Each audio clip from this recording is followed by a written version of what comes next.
Si vous souhaitez avoir une installation solaire sur le toit de votre van ou votre camping-car, il va falloir investir dans un appareil qui va recevoir l'énergie électrique produite par les panneaux solaires pour la convertir en une tension et un courant de charge optimal vers la batterie auxiliaire et qui prendra en compte la technologie de votre batterie. C'est précisément le rôle d'un régulateur solaire. Et si je fais cette vidéo, c'est justement qu'il en existe deux sortes, les régulateurs PWM et les régulateurs MPPT. Ils ont un rôle essentiel pour la charge optimale et la préservation de vos batteries. Donc je vous recommande de ne pas prendre ce choix à la légère.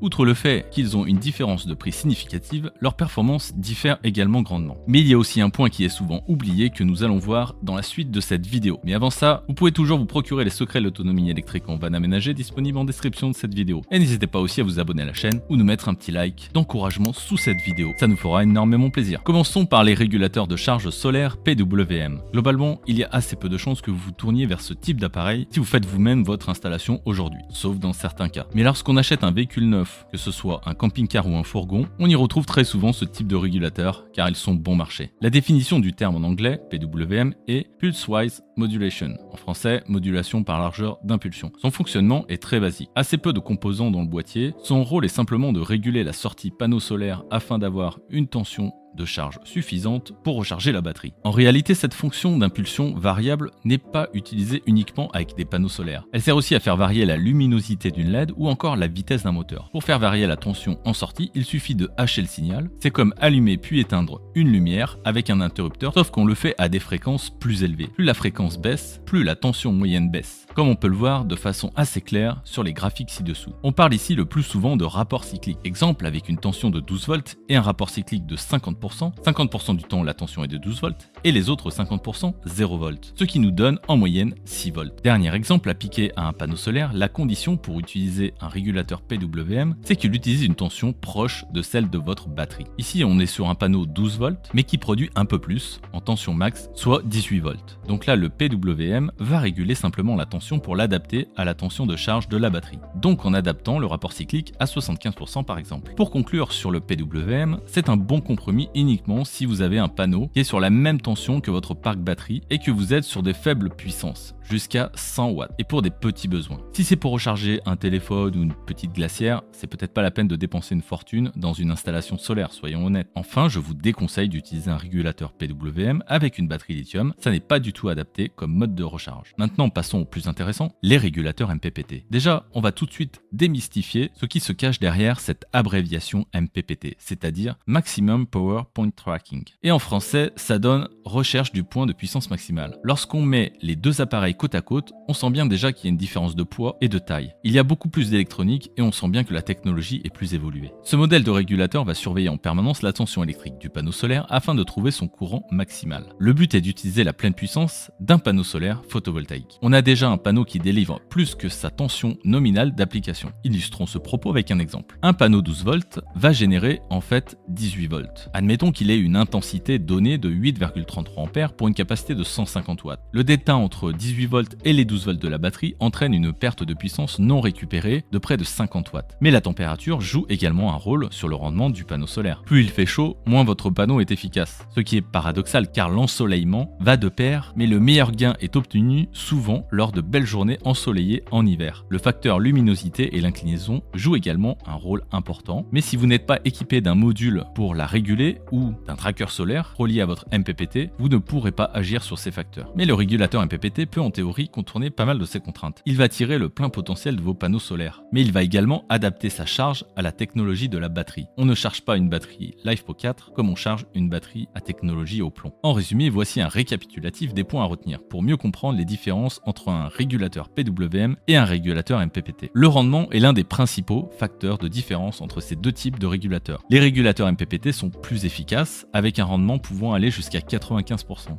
alors que le rendement d'un PWM est généralement inférieur à 80%. Les régulateurs PWM nécessitent que les panneaux solaires soient conçus pour avoir une tension légèrement supérieure à celle des batteries pour pouvoir la charger. Si vous utilisez des batteries 12 volts, les panneaux solaires doivent avoir une tension de fonctionnement comprise entre 18 et 24 volts. Par contre, les régulateurs MPPT peuvent accepter des tensions d'entrée beaucoup plus élevées. En général, les MPPT Victron acceptent des tensions de 75 à 150 volts pour ceux destinés à un usage fourgon ou camping-car, mais peuvent peuvent aller bien au-delà, jusqu'à 450 volts, et charger des batteries de 12 volts avec un minimum de perte. Les régulateurs MPPT offrent 3 modes de charge. La charge bulk, quand la charge est à son maximum de courant, la charge d'absorption, quand la charge est proche de 100% et donc le courant diminue progressivement, et la charge de maintien, ou autrement appelée float. Les régulateurs PWM sont plus basiques et peuvent offrir que 2 modes de charge, bulk et float. Avoir un régulateur MPPT avec des modes de charge plus avancés peut prolonger la durée de vie de vos batteries et améliorer leur performance globale. Enfin, les régulateurs MPPT sont plus chers que les régulateurs PWM, comme vous l'aurez compris, en raison de leur efficacité bien supérieure et leur fonctionnalité de recharge bien plus avancée. Comme d'habitude, vous trouverez tous les liens des meilleurs régulateurs solaires du marché que je vous préconise en description de la vidéo. J'espère que la vidéo vous a plu. Pensez à m'encourager en vous abonnant à la chaîne et likez si vous aimez mon contenu. À bientôt.